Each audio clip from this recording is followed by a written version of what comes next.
انہوں نے یہ بات محسوس کر لی تھی کہ یہ بات کہنے کی حد تک بھی جو ہے وہ درست نہیں ہے، صحیح کیونکہ ایک جو سپر ہائپر جو ریلیجیس ایتھنک گروپ ہے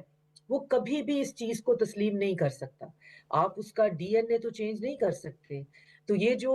بہت عرصہ جو ہے آپ نے دیکھا کہ یہاں پہ یہ جو ہندوتا یا برہما کے ماننے والے ہیں یہ انڈر کنٹرولڈ اور بہت کنٹرائیوڈ پوزیشن میں رہے ہیں، اور جب بھی انہیں تھوڑی سی کھلی چھوٹ ملی ہے انہوں نے باقی کسی کو وہاں پہ اپنے ساتھ پیسفلی رہنے نہیں دیا. اس پورے خطے کی تاریخ میں اگر آپ کو پیس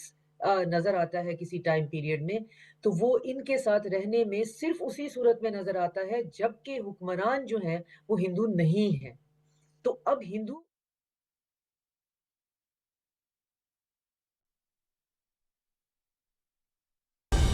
درست ہر وقت بر وقت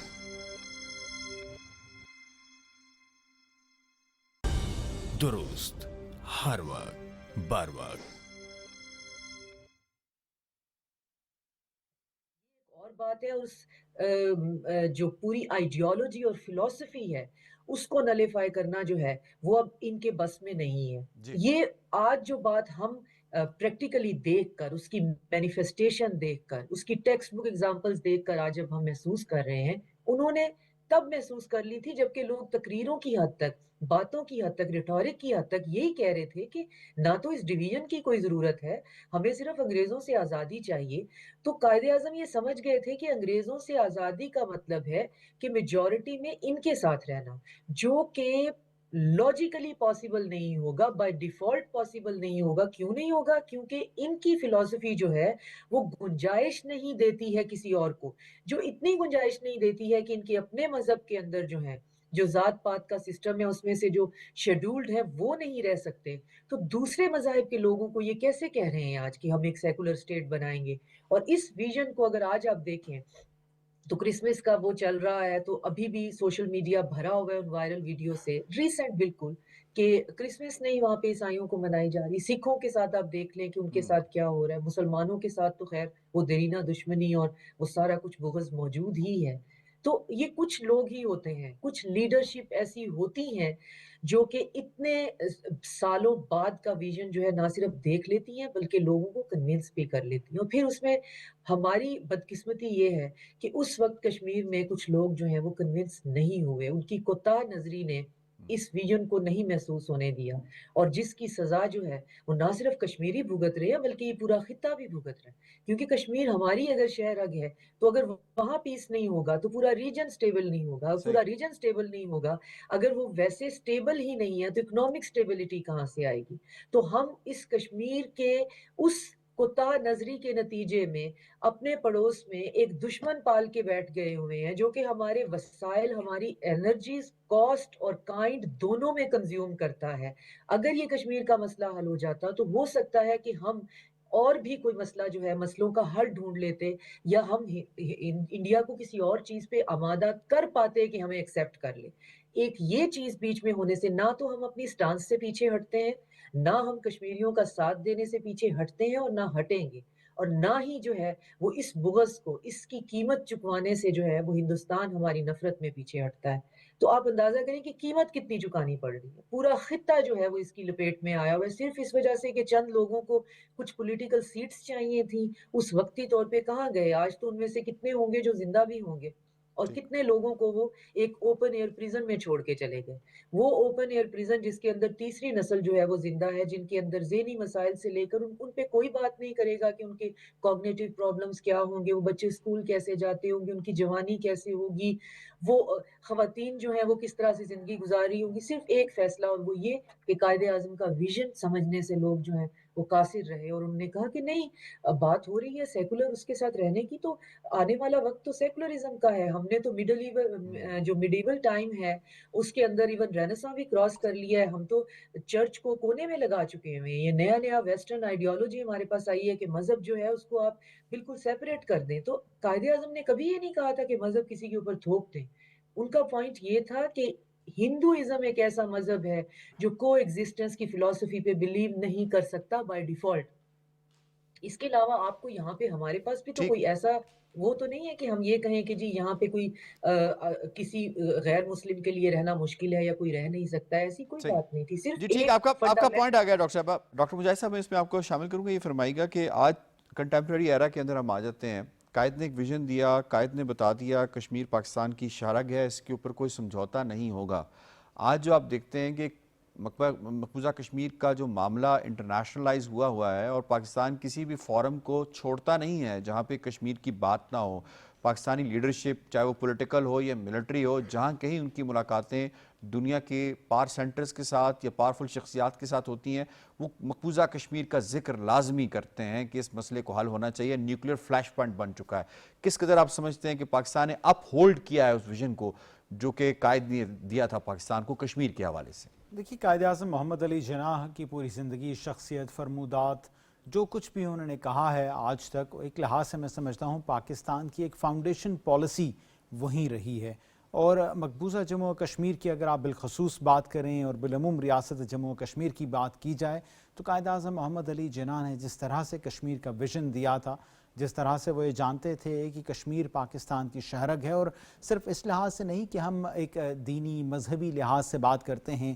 ہم ایک نظریے کے لحاظ سے بات کرتے ہیں، ہم ایک کعبہ ایک قرآن کی بات کرتے ہیں. اس کے علاوہ جب آپ جغرافیکل کنٹیجنسی دیکھتے ہیں، یعنی کہ نہ صرف زمینی سرحدیں ملتی ہیں بلکہ دریاؤں کا پانی جو ہے وہ پاکستان کا جو پنجاب ہے اور نیچے جتنے علاقے ہیں ان کو سیراب کرتا چلا جاتا ہے. یہ ایک ایسی حقیقت ہے کہ پاکستان اور کشمیر جو ہیں وہ ایک ہی ہیں، ایک دوسرے سے الگ ہو ہی نہیں سکتے. تو موجودہ پالیسی جب ہم دیکھتے ہیں تو زیادہ دور نہیں جاتے، آپ 2025 میں مئی ہی کی بات کر لیں تو بنیان مرصوص کے حوالے سے جب ایک اقوام عالم بول پڑتی ہے، جب آپ کے پاس دنیا کے ایک سپر پاور کا ایک لحاظ سے ایک ٹویٹ آ جاتا ہے تو اس ٹویٹ کے اندر بھی کشمیر کا ذکر جو ہے ہمیں نظر آتا ہے، ملتا ہے. اور وہ کشمیر کا ذکر تبھی مل سکتا ہے جب آپ اقوام عالم کے ڈیسک کے اوپر بار بار کشمیر کی بات کر رہے ہوں. صرف یہی نہیں بلکہ جس طرح سے ہمارا فارن آفس ہے ہر سال اقوام متحدہ کے اندر کشمیر کوشچن کو زندہ رکھے ہوئے ہمیں نظر آتا ہے کہ وہ فرسٹ سیکرٹری ہوں یا چاہے موفا کے ایک ہمارے پاس جونیئر آفیسر بھی موجود ہوں، وہ کشمیر کا ذکر لازمی کیا کرتے ہیں. One of the strongest pillar in our foreign policy. Absolutely ہمارا وائٹل انٹرسٹ پاکستان کے حوالے سے جب آپ پالیسی دیکھتے ہیں تو بڑا کلیئر کٹ آپ کو نظر آتا ہے کہ وہ چاہے پولیٹیکل فیس ہو، وہ چاہے ہمارا ملٹری اسٹیبلشمنٹ کا فیس ہو، وہ چاہے ہماری سول سوسائٹی ہو. دنیا میں کہیں پہ بھی جب بھی بات ہوتی ہے اور ہندوستان کے حوالے سے جب بھی بات کی جاتی ہے تو کشمیر کا جو ذکر ہے وہ لازمی اور ضرور کیا جاتا ہے. اور کیوں نہ ہو، جبکہ اقوام عالم نے، موورز اینڈ شیکرز نے، خود اقوام متحدہ نے جموں و کشمیر میں رہنے والوں کو ان کا حق استصواب رائے تفویض کیا ہے، لیکن آج تک ہندوستان نے ان کو وہ حق دیا نہیں ہے. امتیاز وانی صاحب، آج کا جو مقبوضہ کشمیر کا قضیہ ہے اس کو اگر مقبوضہ کشمیر کی وادی میں جموں کے اندر یا ہم as a matter of fact بات کر لیں لداخ کے حوالے سے، تو کس قدر آپ سمجھتے ہیں کہ کشمیری اس چیز کو سمجھ چکے ہیں بابانگ دول کہ ان کے پاس ایک ہی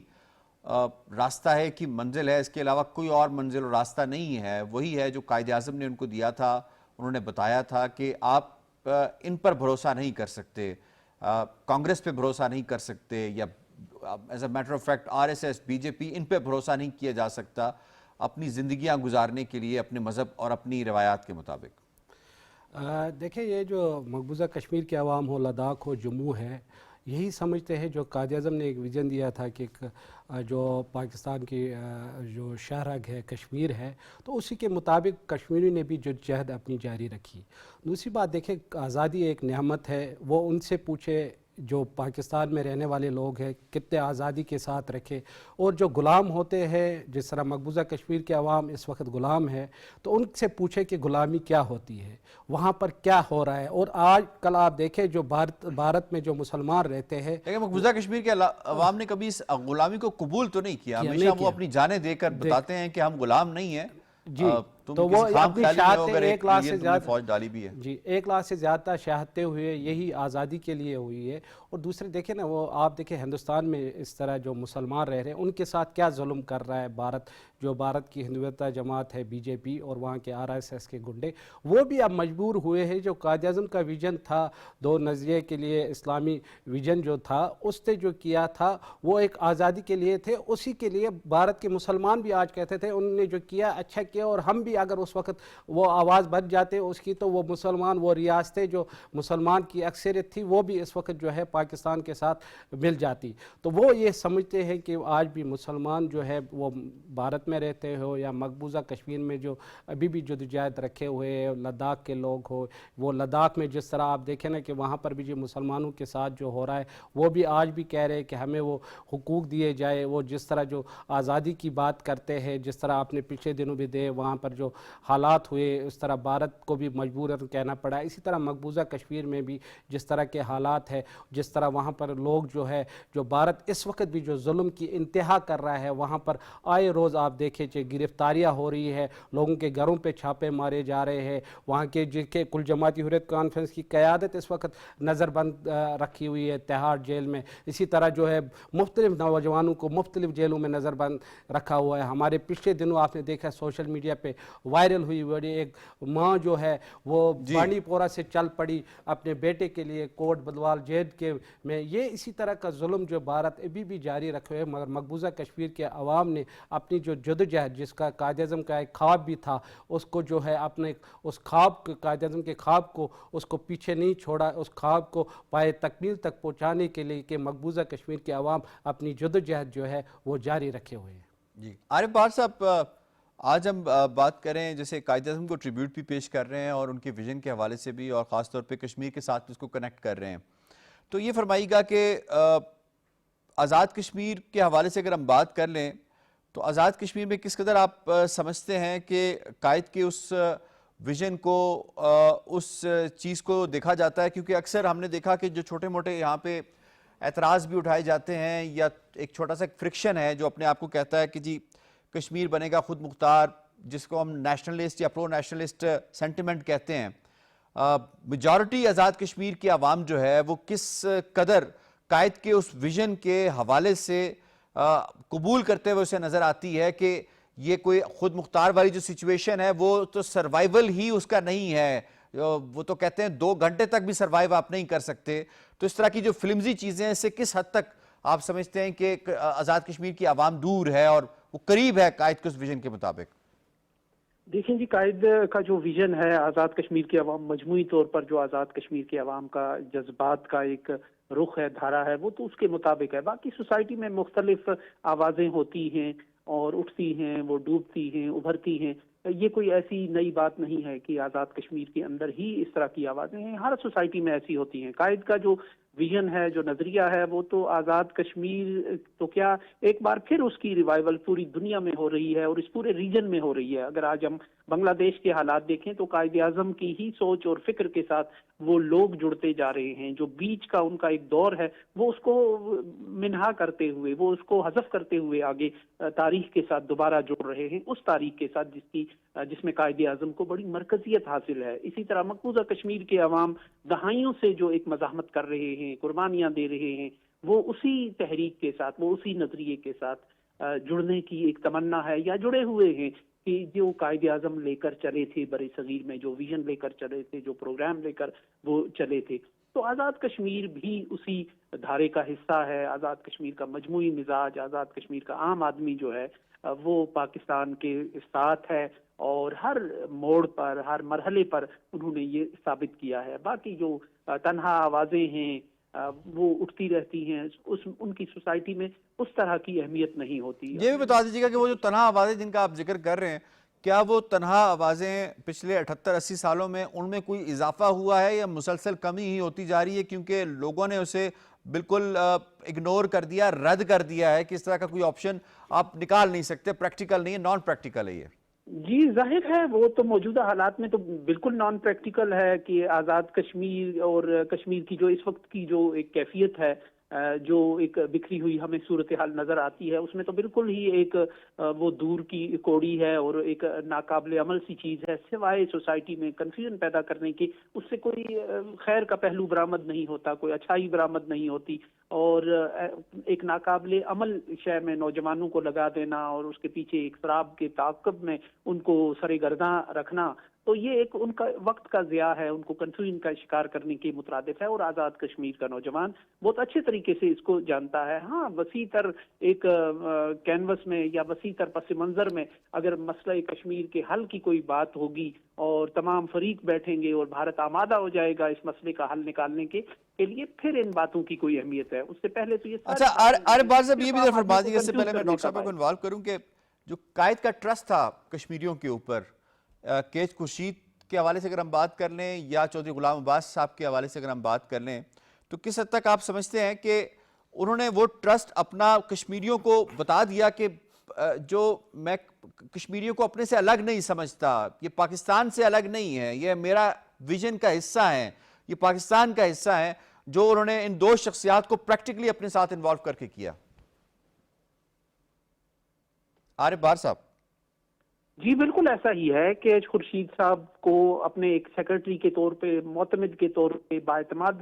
ساتھی کے طور پہ انہوں نے اگر منتخب کیا تو یہ کشمیر سے ان کی محبت ہی تھی۔ اور چودھری غلام عباس، جنہوں اگر یہ بات بڑی سگنیفیکنٹ ہے کہ قائد اعظم نے 1947 کے بعد جو حالات پیدا ہوئے تھے ان میں جن دو لوگوں کی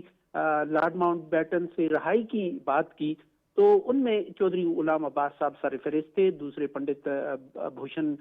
بزار صاحب، پریم ناتھ بزار صاحب تھے، اور ان دو کشمیریوں کی انہوں نے سفارش کی، ورنہ انہوں نے کسی کی بھی سفارش نہیں کی رہائی کے لیے یا کوئی رول ادا کرنے کے لیے۔ یہ تاریخ کا حصہ ہے، تو یہ کشمیر سے ان کی وابستگی کی ایک علامت بھی ہے۔ اور کے ایچ خورشید کو جو انہوں نے خراج تحسین پیش کیا یہ کہہ کے کہ قائد پاکستان جو ہے میں نے میرے ٹائپ رائٹر اور میرے سیکرٹری نے بنایا ہے، تو یہ ایک بہت بڑا اعزاز ہے کشمیریوں کے لیے کہ ان کی سرزمین سے اٹھا ہوا ایک شخص، ان کی سرزمین سے تعلق رکھنے والا ایک شخص جو ہے وہ قائد اعظم کے اتنے قریب ہوا، ان کا ایک معتمد اور بااعتماد ساتھی ہوا۔ اسی طرح جب چودھری غلام عباس صاحب رہا ہو کے وہاں آئے تو قائد اعظم کے بارے میں یہ لکھا ہے مورخین نے کہ وہ کسی کے لیے غیر معمولی قسم کے اتفاق کا مظاہرہ نہیں کرتے تھے، لیکن چودھری غلام عباس وہ واحد شخصیت تھے کہ جن کا باہر آ کر انہوں نے اپنے چیمبر سے باہر آ کر جن کا استقبال کیا اور جن کو ریسیو کیا، تو یہ قائد اعظم کے دل میں اس ریاست کے لوگوں کے لیے محبت، احترام اور ان کی وابستگی کو ظاہر کرتا ہے، جو غیر معمولی ہے، ہمیں نظر آتا ہے اس سارے۔ جی ڈاکٹر صاحب، جس طرح آپ نے ڈیٹیل میں ڈسکشن کی، ماضی کو بھی ڈسکس کیا اور اس کے ساتھ ساتھ ہم نے کنٹمپریری ایرا کو بھی ڈسکس کیا، اس وقت کیا چل رہا ہے، اور یہ فرمائی گا کہ دونوں ایراز کو ڈسکس کرنے کے بعد جو چیز ہمیں سامنے نظر آئی ہے وہ یہ آتی ہے کہ قائد نے جو اتنے عرصے پہلے جو بات کی، 8 اشرے پہلے جو بات ہوئی ریدر، ان سے ہمیں یہ پتہ چلتا ہے کہ جو وہ ویژن ہے وہ واحد حل ہے کشمیریوں کے لیے، اس کے علاوہ اور دنیا کے لیے خاص طور پہ، اور دنیا کے بقا کے لیے بھی خاص طور پہ، اس خطے کی بقا کے لیے اس کے علاوہ کوئی اور حل ہمیں نظر نہیں آتا۔ Is it so? بالکل ایسا ہی ہے، اس لیے اس پورے مقدمے میں چائنا کی انوالومنٹ آپ دیکھیں، جس کی نان انوالومنٹ کی پالیسی ہے، لیکن کشمیر کے معاملے میں خاص طور پہ مقبوضہ کشمیر جو ہے اس کا پاکستان کے ساتھ الحاق ہونا یا ان کی کشمیریوں کی مرضی کے مطابق اس کی قسمت کا فیصلہ ہونا، اس کے اوپر ان کی بہت دو ٹوک ایک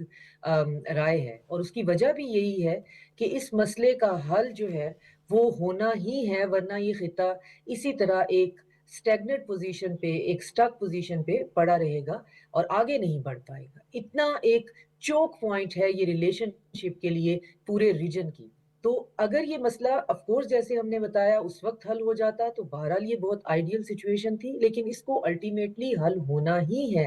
اور حل بھی اس طریقے سے ہونا ہے کہ آج کے جو حالات کے حساب سے جو سٹیٹ کی ڈیٹرنس ہے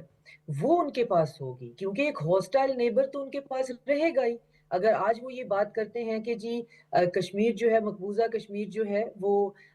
کسی صورت میں کوئی انڈیپینڈنٹ اسٹیٹ بن جائے، تو یہ ان کا فیصلہ ہے، وہ اس کو جس طرح سے چاہیں کر سکتے ہیں. لیکن آج کی جو اسٹیٹ ہونے کی ایک جو پیرامیٹرز ہیں وہ بہت ڈیفرنٹ ہو گئے ہیں پہلے لیکن کے اس وقت فیصلے سے. کا جواب وہ کشمیری اپنی جان دے کر اور اپنی وصیت میں یہ کہہ کر جاتا ہے، وہ جواب دے کر جاتا ہے کہ میرا جسد خاکی پاکستان کے جھنڈے میں دفنا کر آپ نے مجھے دفنانا ہے. تو یہ بہت بڑا جواب ہے ان آوازوں کے لیے جو انڈیپینڈنس اور انڈیپینڈنٹ ہونے کا یا الگ ہونے کا نعرہ کرتے ہیں اور کہتے ہیں کہ جی کہ اس کی خود مختار حیثیت ہے. میرا خیال ہے وہ 1 لاکھ شہیدوں نے جواب دے دیا ہوا ہے اس کا. آپ کا پوائنٹ آ گیا ڈاکٹر صاحبہ. آئی ہیو ٹو وائنڈ اپ. مجھے شکریہ ادا کرنا ہے اپنے تمام معزز مہمانوں کا. آج کے پروگرام سے اتنا ہی. یاسر رحمان کو دیجیے اجازت. اللہ نے کے بعد.